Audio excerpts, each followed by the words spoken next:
ধাতু থেকে পরিবেশ দূষণ ঠেকানোর একটি উপায় বের করেছেন রসায়ন বিজ্ঞানের গবেষক ডক্টর জহিরুদ্দিন আহমদ। কপার লবণ দ্বারা উন্মুক্ত বাতাস ও পানি ব্যবহারকে প্রাধান্য দিয়ে এই উদ্ভাবন সাড়া ফেলেছে ইউরোপের দেশ ফিনল্যান্ডে।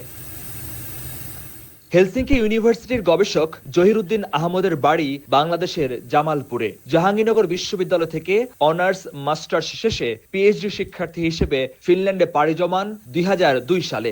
সেই থেকে হেলসিঙ্কি ইউনিভার্সিটির অজৈব রসায়ন ল্যাবরেটরিতে সিনিয়র রিসার্চার হিসেবে কর্মরত। তার তত্ত্বাবধানে কাজ করছেন এক ঝাঁক শিক্ষার্থী।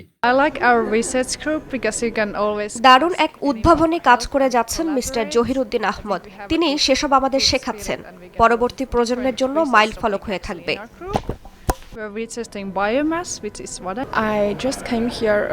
আমি ডক্টর জহিরুদ্দিনের তত্ত্বাবধানে গবেষণা সহকারী হিসেবে কাজ করছি। রসায়ন বিজ্ঞান গবেষণার মাধ্যমে সবুজ পরিবেশ নিশ্চিত করার বেশ কিছু উপায় তিনি আমাদের শেখাচ্ছেন। তিনি চমৎকারভাবে বিষয়গুলো আমাদেরকে অনুধাবন করান। জহিরুদ্দিনের গবেষণায় শিল্প খাতে ব্যবহৃত ব্যয়বহুল ও দূষণকারী অনুঘটক কমানোর উপায় বের করা হয়েছে।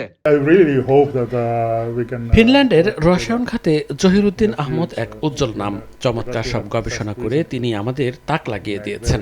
আশা করি তিনি আমাদের আরো দারুণ সব গবেষণা উপহার দিবেন। তাকে দেখে বাংলাদেশের শিক্ষার্থীরা অনুপ্রেরণা পাবে।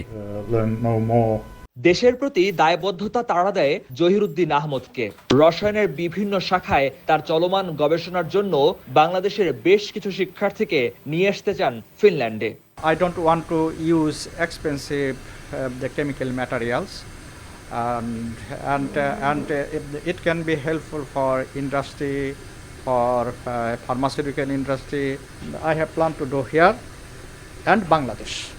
Some of part of the reactions we can do others country.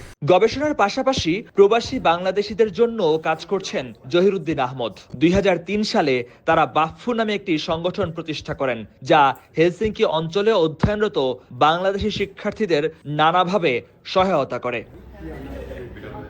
Mohiuddin মধু, সময় সংবাদ, ফিনল্যান্ড।